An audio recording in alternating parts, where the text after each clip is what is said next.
bum bum bum bum bum. That song starts in a way that like I get Go-Go's vibes, like Belinda Carlisle's band from like Yeah. anyway. Welcome to Dynasty Saturday Night 5 Dynasty Fantasy Football Podcast on the Going for Two Live Network. Please make sure if you're listening to the Going for Two Live podcast feed audio that you subscribe, follow, rate, review, and all that jazz. And if you're watching here on the video side, on YouTube, etc., do all the other algorithm feeding things like, comment, subscribe, little bells, and all that jazz. I'm Brian Ford here with my co-host, as always, Josh Walker. Josh, how you doing? I'm a little under the weather today, but I'm still excited to talk about some rookies a little more, especially as we dive into it a little further and start trying to predict the future and tell myself what's going to happen so I can be ready. All right. Yes. Well, we are going to do the Biff. What was his last name in Back to the Future? Biff. He went. I remember Back to the Future 2. He had the sports almanac and won all the money because he knew what was. I know you're talking about. I can't think of the name. Yeah. So that's what tonight's we're gonna be doing. We're gonna sort of be completing the sentence of at this time in 2025. ... Right. So we're looking into the future as only we can. For those of you who don't remember or are new to the show, we talk about Dynasty Fantasy Football, but we use lists of 5 as sort of the vehicle, the entry point into talking about the topic that we want to talk about. And I've done episodes like this on podcasts before, and they're fun. And they're fun to go back and look like what we got right and what we got wrong. Anything in particular that you were looking into when you were choosing these takes, or did you want them to be hot takey? Did you want them to be something that you can act on fairly soon? Anything on your mind as you're going through these? A lot of them are kind of, even though I might specify on a few players, they're a lot more bigger picture than I expected, more like team landscapes, culture shifts in the NFL, and like how personnels are going to be used, especially when it comes to running backs. I'm just trying to get ahead for that so I can go ahead and start making some moves, and if that happens, I can be ahead of the curve. Yeah, right on. Yeah, I kind of went with the same thing there.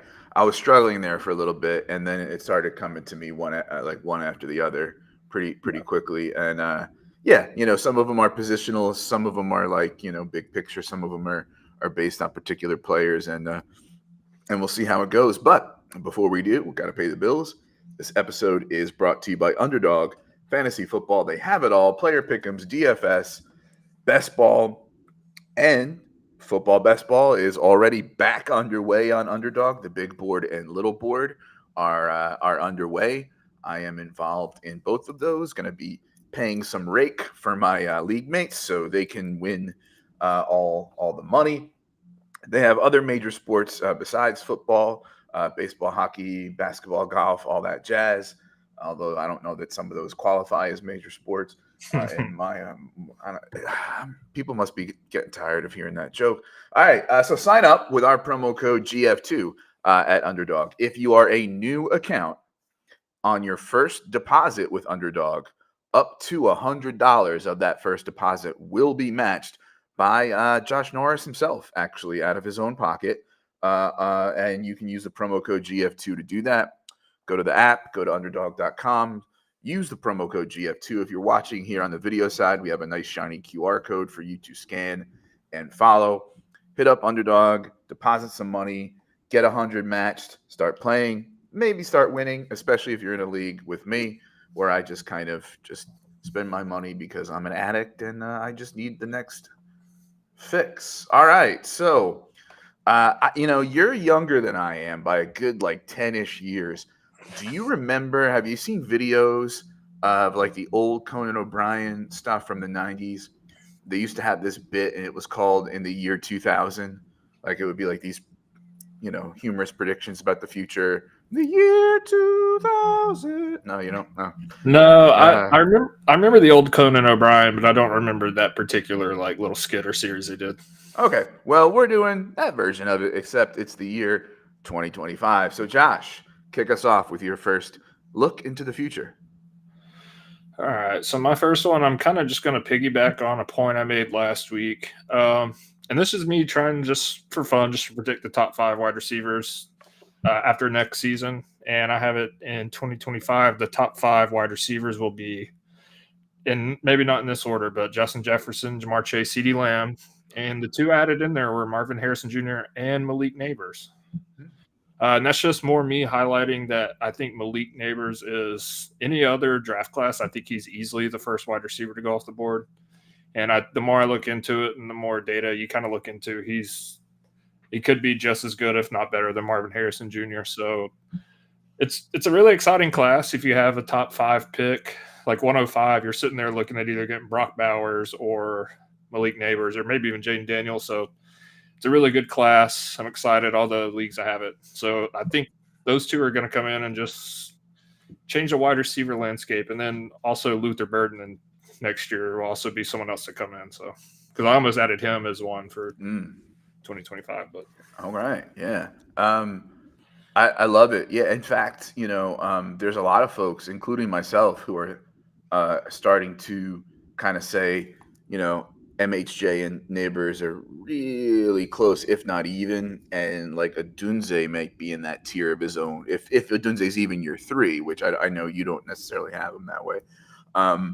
Yeah, and so you know what? I might as well just piggyback on that and go with my first one, and that is at this time in 2025, you're going to want Malik Neighbors, or Malik Neighbors will be valued higher, ranked higher than Marvin Harrison Jr. But the sort of addendum to that is that by 2026, you'll want Marvin Harrison. Now, why am I saying this?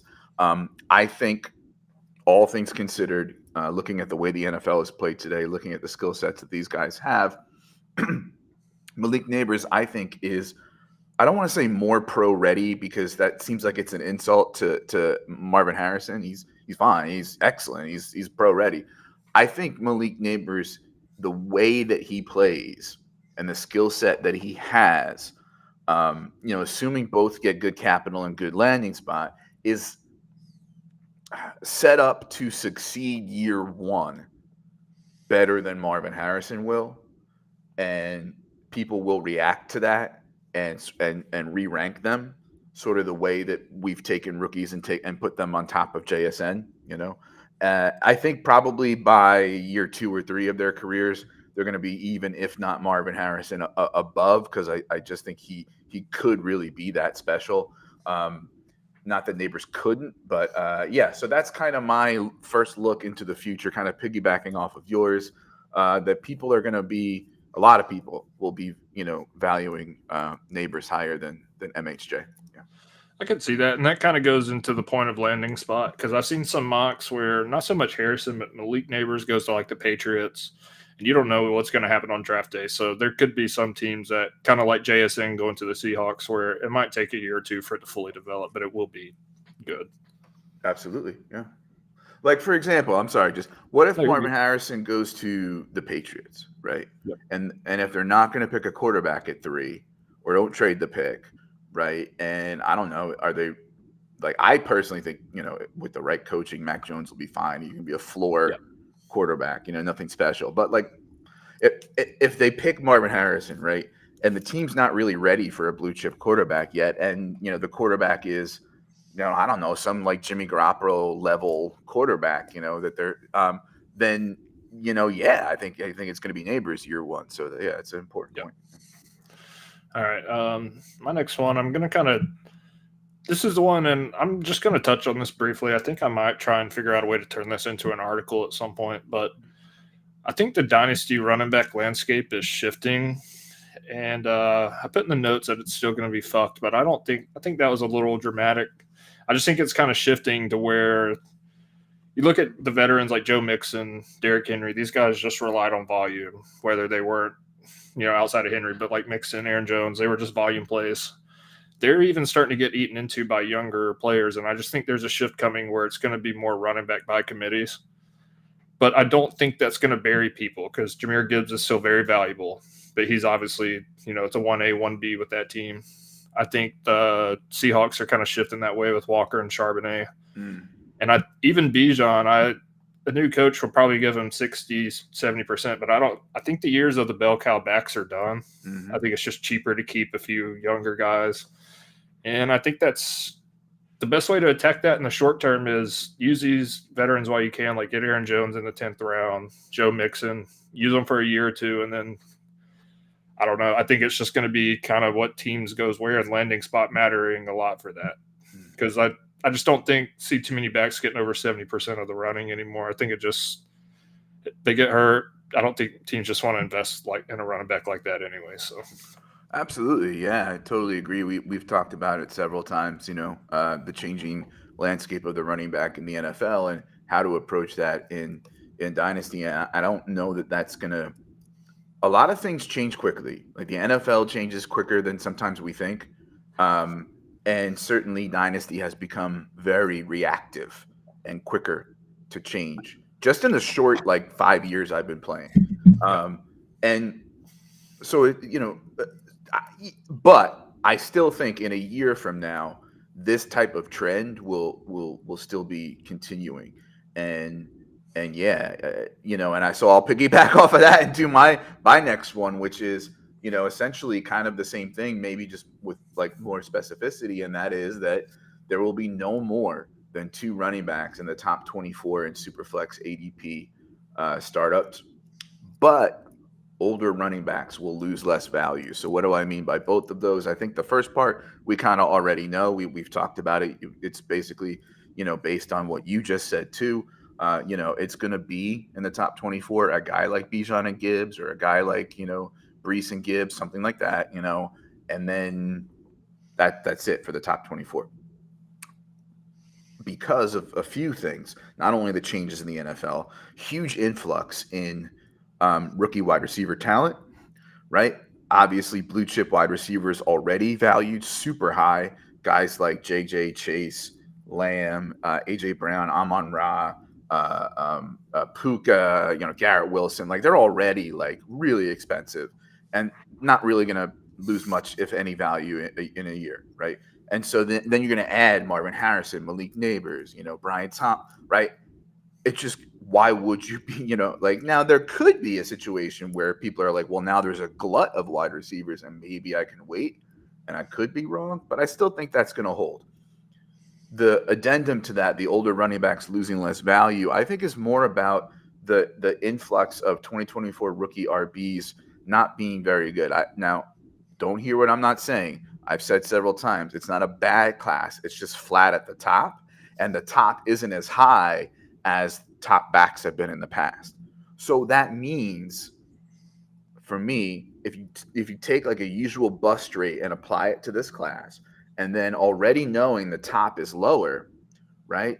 A guy like Aaron Jones, or a Tony Pollard, right? I think if NFL teams say, if I give this guy this level of 1B or 2A touches, he'll be fine. And I think comparatively speaking, dynasty managers might do the same thing. For example, what if Tony Pollard, who says that he was only really feeling himself starting in week 10 of this year, the Carolina game, what if he has a pretty good bounce back year, right? It is not unlikely, in my perspective, that you will value Tony Pollard more than, say, I don't want to choose your boy because I'll upset you, but Marshawn Lloyd, right? It's very possible that at this point in 2025, Marshawn Lloyd didn't do well his rookie year. Tony Pollard bounced back, and Tony Pollard's going to be higher in startups, and therefore the older running backs lose less value. Just an example. Yeah, I don't disagree with anything that you're saying. I think what will be interesting is the class next year should be a little bit heavier on running back. So I just kind of wonder how that's going to change things. But I think it is just better if you just try and go ahead and get ahead of that trend. And if you don't, it's not that hard to readjust. Absolutely. Yeah, because you can pivot. If you miss, you can pivot to the Jaden Blues and the Quinshon Judkins and Travion Henderson that are coming out next year. Yeah. Exactly. So I'm just going to go ahead and talk about my other running back one, and it's about Tyjae Spears, and how, while I do think there is a committee coming, and I think he might be a part of one, I still think there's value in guys that are efficient through the tackles and catching the ball, kind of like Jahmyr Gibbs. James Cook improved this year, and Tyjae Spears. I think it does leave him on the field in crucial downs. Like towards the fourth quarter, he's probably not going to come off the field because he's not a liability. So while he's getting a lot of the, in baseball reference, the high leverage touches, which is like he's not a closer, but he's going to come in and face the best people. And I think guys like that are going to cement themselves to be on the field when their team really needs them. And that will lead to more touches. And I just think Tyjae Spears is in the perfect spot. I think Derrick Henry, he's probably going to move on. They got a new coach, so it might be a more pass heavy scheme, not running the ball so much. And I think that's just going to play into his favor. And he's already in some mocks going round 6. So I have it where he's going to be in 2025 a round 3 to 5 pick consistently, and could even push up higher, but I'm not sure he'll get the volume to do that. Yeah, love it. I mean, you know how much I love Spears. Before the NFL draft last year, I said like he could be he has the ability to be a 1A, but a 1A in a way that is sort of like Pollard's touches were when he was the 1B. You know what I mean? Yeah. Like those types of touches, right? And now we're seeing that could be very possible. I think they'll bring in a thumper, right? I like Hassan Haskins probably isn't that guy, and he was on the commissioner's like you can't play list last year and that sort of thing. Plus he was injured. You know, they have brain fart. Julius Chestnut, you know, a lot of people were kind of, you know, keen on him, but he didn't really, you know, show anything. So yeah, they'll probably, you know, either through free agency or the draft, you know, bring in a guy for those those tougher touches. But yeah, you know, I do think Spears is maybe getting a little steamed at the moment, especially at this point in the year, and he's a running back, you know. Like I've seen him as like dynasty wide receiver, running back 12, 13, and like I have him at 17, so I'm not too far off. But he like just hit 17 like the last couple days, and that's a tier for me. That's a tier below the type of value that he's being talked about now. People are just assuming, all right, Henry's gone and he's going to be the guy, and that's true-ish. I just think, you know, it's important to think about the fact that Will Levis isn't a great quarterback and may not move the offense that well. And although I really, you know, there's nothing really bad to say about the new coach and offense and all that, but it's not, you know, something where someone was like, oh, they landed a great, you know. So yeah, I think things will improve there. They'll improve the offensive line. Yeah, I would love to, you know, hold on to my Spears shares and either through production or trade value, like in a year. I think, yeah, totally on board with that. Absolutely. All right. Let's do a quarterback take. At this point in 2025, you will still want Anthony Richardson more than any of the big 3 quarterbacks in this class. So this is both a Richardson take and those 3 quarterbacks take. You know how I feel about Richardson. I feel that in a, you know, albeit small sample size, showed proof of concept about how productive in fantasy he could be. You know, in like the 6 quarters or whatever that he played, like he was averaging, like, I think if you extrapolate it, like something like 30 fantasy points a game, right? And so I think, you know, I might even be low on him, having him at quarterback 8 right now.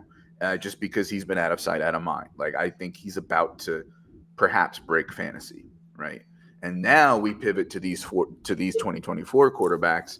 There's been a lot of, like, you know, sharper people than I am pointing out, you know, smaller things about like Drake May's game, you know, that like I wouldn't have seen if I didn't like watch film and show it to me, you know.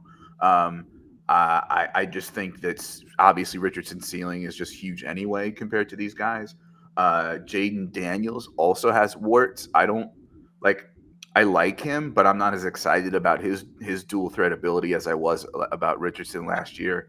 And then, of course, you know, Caleb, I still think he's quarterback 1. I still think he's got a huge ceiling, but he's got a wide range of outcomes. And I would not be surprised if especially if he's on a team that doesn't have a great offensive line or something like that, or like, has to start right away. So that bad stuff that he puts on tape where he's like, throwing those throws that he's not going to get away with in the pros and things like that, like that he's quarterback 16 on Underdog Best Ball right now. You know what I mean? So like it's going to rise, right? Because he's going to get drafted. He's going to be number 1 overall, right?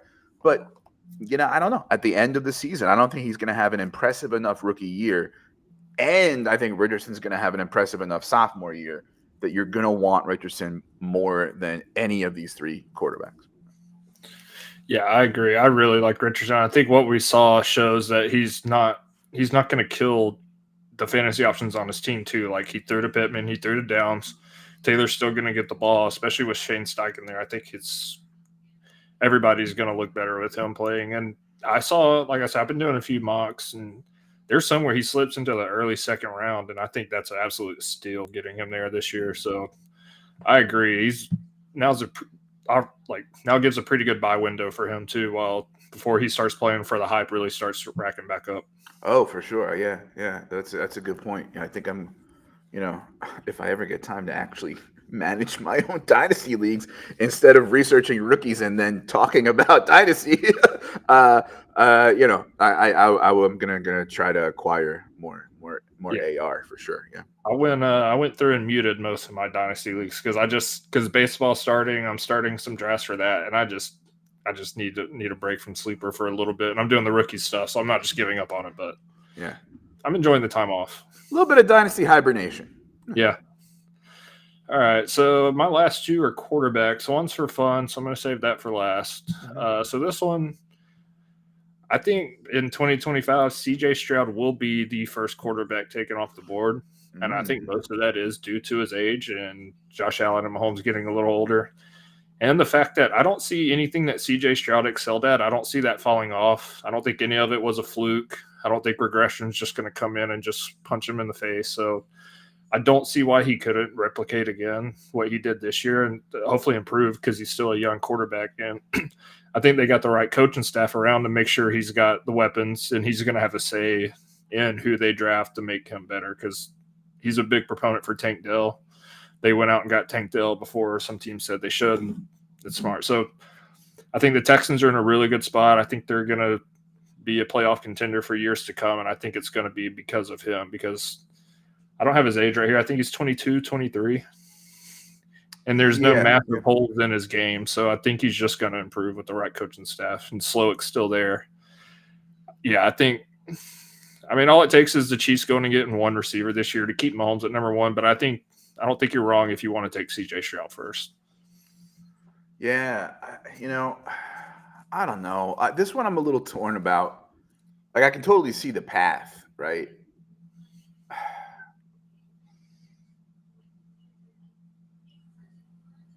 You're right. Like, what Stroud does well, it's not like he needs his legs to produce what he's producing. So, there's that. There's already Tank and Nico there. They might add a run game, which should, improve the offense. I guess for me, it just depends on, like, how many guys is he leaping over for you, and what do you think those guys are going to do? So, for example, I'm probably lower than consensus on him because I have him at 6. I have him below Burrow, right? So he's got to jump over, like, Titans, right? Like Burrow, Hurts, Lamar, Allen, Mahomes. Like, it's asking a lot. But, like, if you already have him at, like, 3 or 4, then I don't know that that's asking a lot, Yeah, I see it. I did a mock and I picked third just to see what I would do, and I picked Stroud. So therefore, I moved him up in my rankings, just given his age, and there's some question marks around the other people. I mean, Lamar's won the MVP, but he also has a little bit of variance in what the outcomes of his results, injuries. Burrow's not. I'm sure he's going to be healthy next year, but there's just some question marks, and I don't have any question marks with C.J. Stroud, and he's a few years younger. Okay, no, that's fair. I mean, yeah, certainly one that, like, I might bet against if I had to, but, like, wouldn't bet as much money as I might bet against other things. Yeah. Yeah, for sure. All right. Let's see. I got two more and then a bonus one for folks because it's rookie season, so I cheated. So feel free to come up with a bonus rookie take if you want as we're doing this. I want to talk about tight ends. So by this time in 2025, we will be asking if the abundance of tight ends has changed the positional landscape. It's no longer a wasteland. And therefore, the value that's scarcity driven will not be there. And people will wait more. And the first like 2 or 3 tight ends will also be taken later, even in a tight end premium, right? So if I'm looking at I mean, I think we all know about the influx of young tight ends over the last couple of years, right? If I'm looking at tight ends and I'm saying Andrews, McBride, Laporta, Pitts, Kincaid, Kelsey, Kittle, Hawk, Mayer, Goddard, Njoku, Ingram. I mean, that's 12 right there. You know, that you're probably going to feel pretty safe with, right? Like you might even feel safe with Jake Ferguson or Luke Musgrave as your tight end one, right? So now I don't think there's the motivation to like, I gotta grab one of like the 2 or 3 elite guys in the first 2 rounds. And I also don't think there's a motivation of, oh shoot, it's round 7. I don't have a tight end yet. Let me reach on Goddard, right? I just don't think that's gonna happen because, you know, a couple of the guys above Goddard will have fallen, and there's no need to reach for Goddard. See what I'm saying? So like a mix of all these factors is that I think tight end is already starting to look different, right? And I think by this time next year, we're gonna say, yeah, there's a bunch of solid tight ends, and if it's like, you know, especially like a small premium, like yeah, like the value that's driven by scarcity just is not what it used to be. Yeah. Yeah, I meant to bring up, I think, because I don't really play in hardly any leagues anymore that are not tight end premium. And I think that becoming more popular and the tight end position just becoming more popular. I think to your point earlier, I meant to mention this, is going to also push some running backs out of early rounds because I'm seeing Laporta go round 2 now. Bowers, if Bowers comes in, has 800 to 1,000 yards. He's going to get pushed up like Pitts was. Yeah, I forgot to even mention like Bowers, Jatavian Sanders, right? Yeah. And then Pitts, you know, with a new coach, I think he's going to get back to what we expected from him, at least a little bit. So, I think that position is just going to change, and the rules that are becoming more popular are going to kind of change how drafts go. Yeah, right on. All right, my last one's kind of for fun, and this is also me putting it out there like I did with Lamar Jackson last year. And this is Justin Fields will challenge to be a top 5 quarterback again with the Falcons. And I put challenge because, like you said before, it's really hard. There's some Titans up there that you really got to be productive and consistent all year to pass. So I'm not saying he will, but I'm saying there's a chance if he goes to the Falcons because the weapons around him really good. Offensive line's very much improving. They have a good running back to still hand the ball off to, so he doesn't have to run all the time. They're one receiver away in this draft from having 2 really good receivers and a really good young tight end. I think it's just a perfect setup for him, especially with the right coach. And I just don't see it happening like that if he goes to the Steelers because those are kind of the 2 favorites. He'll be playing with Arthur Smith. We all know how that goes. And I think this is the best path for Justin Fields to come back to being especially a top 10 quarterback, but challenging to be a top 5. Because I think it's understated how mature he was this year with the team, and fan base at times didn't seem like they wanted him, but he still went out, did the best he could with a horrible offensive line and horrible play calling. And I think he's going to be a really good quarterback.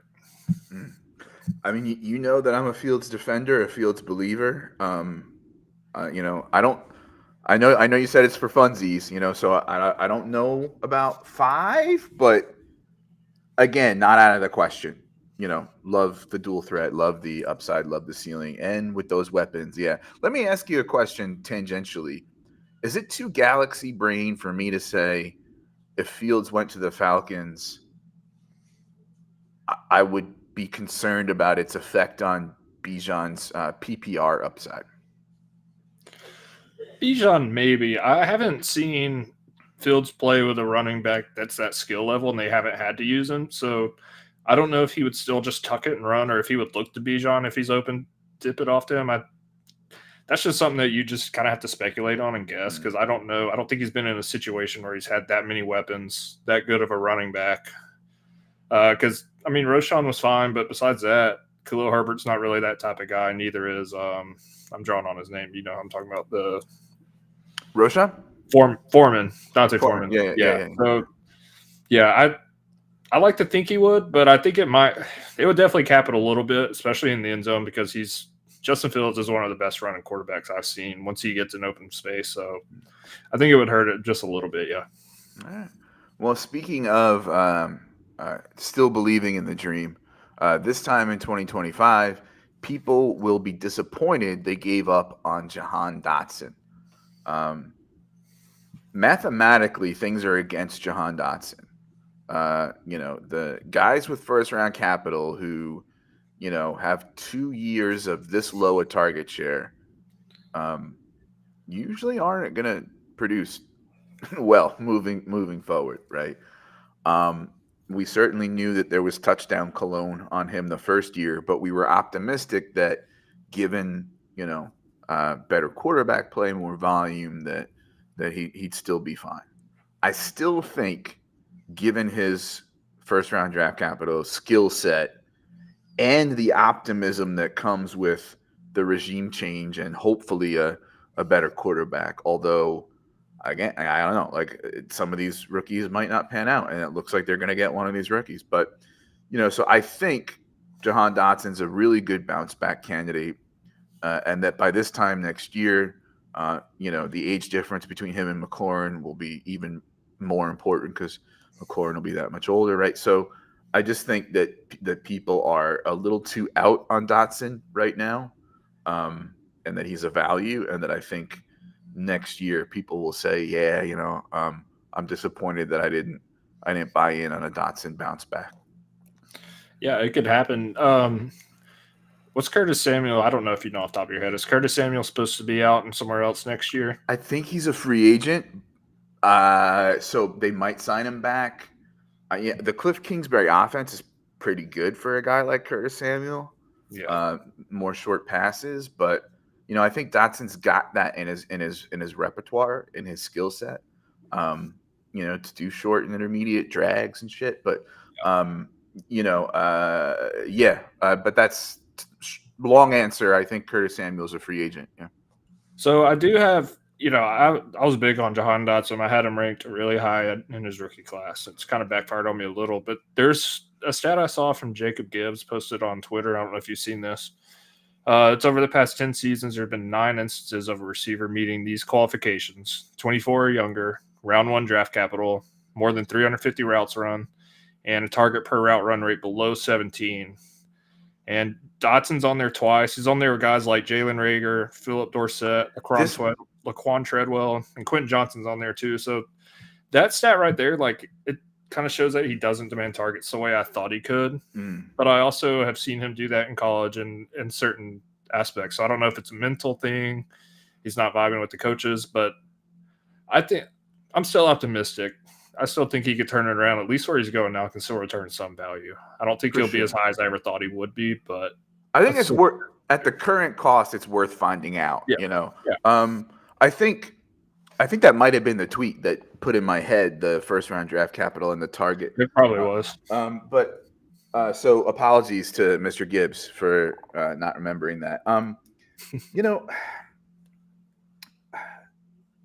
Also, there have been times where the quarterbacks he's had, like what was it? I think it was when Carson Wentz was there. Yep. Like Carson Wentz pretty much only had eyes for Terry McLaurin, right?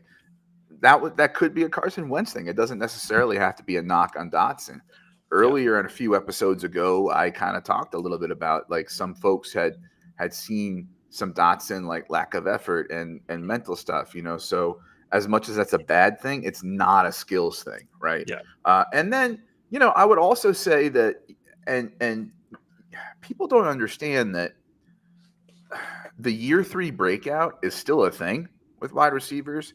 and actually is probably even more so the rule for the general population of wide receivers. It's just that those guys who break out in the third year, their breakout isn't the breakout of the guys who break out earlier, right? I think Dotson can, if I'm betting on an exception to that list of guys you mentioned, it's him.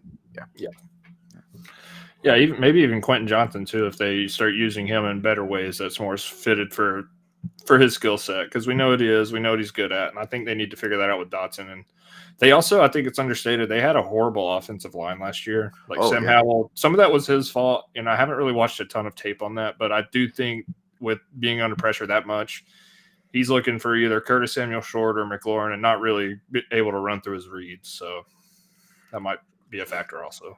It's going to be fun, or it will be interesting, just for kicks and giggles, if they draft May, keep Howell, draft Tez Walker, and keep Diami Brown.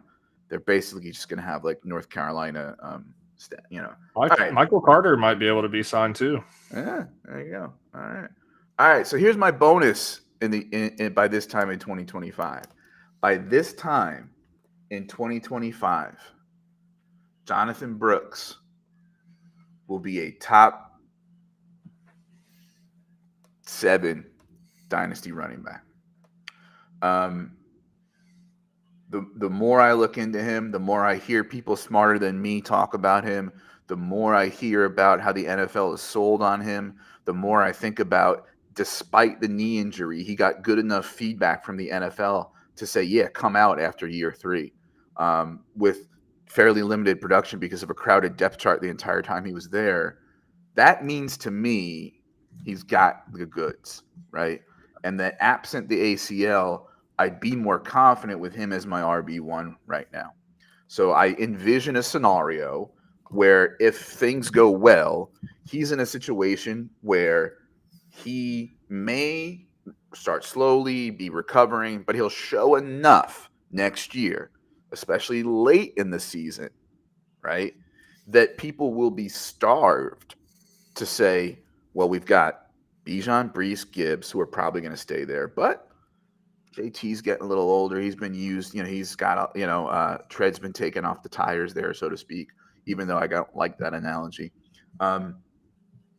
McCaffrey will be, 29, right, by that time, right? So, is HN, maybe he puts up a good – so, like, calling him top 7, I don't know that that's hot takey. It's not meant to be hot takey. I think it's very possible. Yeah. No, I could see it. And given the running back landscape, guys like Achane, who couldn't even play a full year, just had flashes and was already popped up in the top 10. James Cook is up there. So I think it could definitely happen given the way things are looking at that position. Etienne will be 26 by then, right? And, I know people think that my take on, Etienne being sub-elite is a bad take, but like that's my take on him. And I also know that if they don't pick up the 5th-year option, he's now, a second contract running back. Yeah, so, or whether or not they, what I'm saying, he's moving into that phase of his career. So, and that's not when you want to be buying that kind. So yeah, I think people are gonna just they're starved for a young running back to do well, and so yeah. Yeah, I think it's also important to pay attention to guys like that who don't have much on their contract and then are going to be probably wanting more money than teams want to pay for them because they've shown that they have that track record, but they're also an aging running back. Like we've seen it with guys like Josh Jacobs, who's a top 5 back in the league, guys like that. So Barkley, Eckler, yep, all ran into that. Yeah. I don't really want a part of someone like that long term. So his value is definitely going to drop, at least for me. Yeah, I mentioned it earlier. I'm just going to talk about Luther Burden. Okay. He was my first ever Devy pick I made. I love him. I watched a lot of their games just because of him. And as a sophomore, he had 1,200 yards, 9 touchdowns on Missouri wasn't great, but they weren't bad. So I think he was shined on that team, and he is the reason they had their success. If he's an early commit as a junior year and has another year where he puts up 12 to 1,400 yards, 10 touchdowns, I think we're going to be talking about him like we are Marvin Harrison this year. I don't know the quarterback situation next year. Running backs are going to be more, but I think he's going to be a top 3 pick in Superflex. in 2025. Yeah, when you think about the quarterbacks, people are kind of down on them for 2025.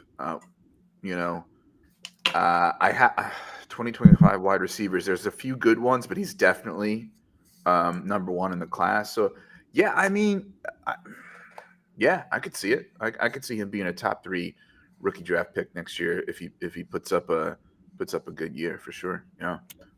People were a little worried after a sort of somewhat disappointing freshman season, but yeah, definitely bounce back. So be good to watch him. Loot the Bird, folks. Kind of sounds like a movie character. Loot the Bird. Yeah, when someone was telling me I was researching this Debbie stuff, I said Luther Bird, and I was like, that's not a real person. Yeah, it's a 1970s blaxploitation film. Street pimp with it's Luther Bird. Oh yeah, I could see that. All right. Well, okay. That does it. A little bit of a shorter episode this week. A little bit of just looking into the future, not so much digging deep into rookies like we did last week. So let's go ahead and land the plane. Please subscribe, rate, and review on the Going for Two Live podcast audio feed, and follow, because that's what you do now on Apple Podcasts. You don't subscribe anymore. So whatever it is, just do it.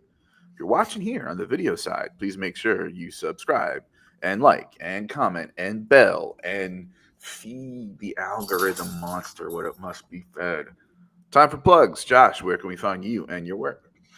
Yeah, you can find me on Twitter at Rotonaut, ROTONAUT. Going to be doing some baseball drafts. I started one today. I'm already in over my head on it, so I'll be posting a little bit about that. Also, going to dive into rounds 3 through 4 and rookies more, because doing some mocks. Not as prepared as I had hoped to be for that, so I'm going to be doing that soon. Probably be tweeting a little bit about that. I'll update all my rankings and tweet those as I do them. And you can find those at goingfor2.com as well, where I think me, Chew, Brian, and Jeff all have our rankings on there. So, all right. So a couple tidbits on that. On the Twitter one, apparently our overlord Elon, who is transphobic, accused Stephen King. Anyway, he used the phrase "dead naming," that they dead named X Twitter, which I mean, he was already he was already like eminently punchable, but now and baseball tidbit for you.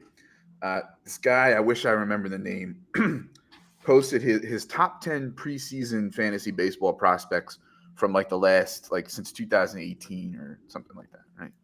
2020 was the last time there was a list that all 10 names I knew who they are. It's been a while. Yeah, it's been a while. Yeah, I looked at the 2024 prospects and I'm like, who are these people? What is this? Is this? Yeah, I'm not big on baseball prospects. It's a lot more people to look at than rookies, because you got international ball, you got minor leagues, you got college, you got people coming right out of high school. It's a lot. So the people that do that, mad respect to them. I just read their work. They're smarter than me at that anyways. So prospects kind of go over my head too until they get to AA, AAA. We had one of the leagues that I left. We had it was a keeper league, and also we had minor league keepers. So it was you could keep a certain amount of major leaguers and then 2 or 3 minor leaguers, just to kind of have fun. And one of the teams that I not abandoned, but I left the league, had Wander, Vlad, and Tatis Jr. Yeah, and right. Yeah. Those 3 are still in the league. I don't know if Wander Franco is probably never going to play baseball again. He was soliciting a minor. Yeah, he was dating a 14-year-old girl. He found out. He kind of doubled down on it, and it was so he's done. But that was going to be a great team. But even still, you got 2 of the top 10 players. So yeah. So whoever's running that team, I'm glad you're hopefully doing well, and you didn't mess it up. Yeah.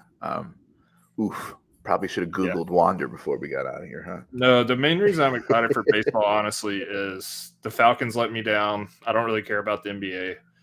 The Braves, man, they are so good. And they're the only team, I think, that could beat the Dodgers, who just have so much money to spend. It's crazy. So you got to at least be a Braves fan this year so they can beat the Dodgers. Listen, I've been wanting a salary cap in baseball for the longest time.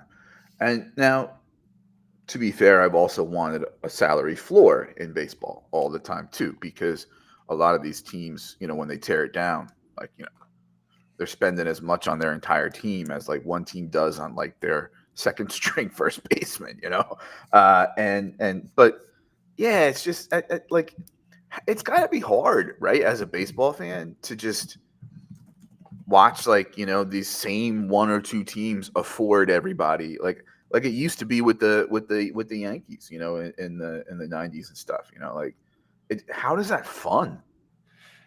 Look, if like I said, if my team that I rooted for wasn't the Braves and like the only team that could stand up to them, I would hate it even more because they're kind of getting weird with it. They're paying Ohtani $700 million, but deferring like $650 million of that to like 2030. So they're not even really paying for it yet. And I just think someone's good. I'm okay with the salary cap part, but I think you should pay your players at least before, that way you can't just say, I'll defer this till later. And, I don't know. It's kind of weird. I don't understand the logistics to it. It needs to be more equal. Yeah. How about my brother's Mets? Are they doing all right? Their owner caught too much shit. I think give them 3 or 4 years. I think they'll be fine. This year, I don't. I think they need to tear it down. They just don't want to. Okay. All right. Well, yeah, you can find me on Twitter at ffchunky_, rankings and articles on goingfor2.com. It's off season, so I'll write more. I dropped a Xavier Worthy profile. Just finished a Roman Wilson one that's going to get posted soon. And Dynasty rankings are there. Rookie rankings are there. We're going to do like probably a rankings episode with some GF2 guys here soon enough. Jeff Bossman is pushing out tweets with everybody's, consensus rankings and all that jazz. And if you go to goingfor2.com, we got everything you need, including the Discord, bottom right, little purple thing. Click on it, Discord, hella channels, lots of talk, lots of trade discussions, all that jazz. And then, of course, obviously, we have basically a podcast pretty much every day or night of the week here on this YouTube channel. All right. That's a wrap. Thanks for watching. Thanks for listening. Go Braves. Okay. No Irish today? I'm not feeling too well today.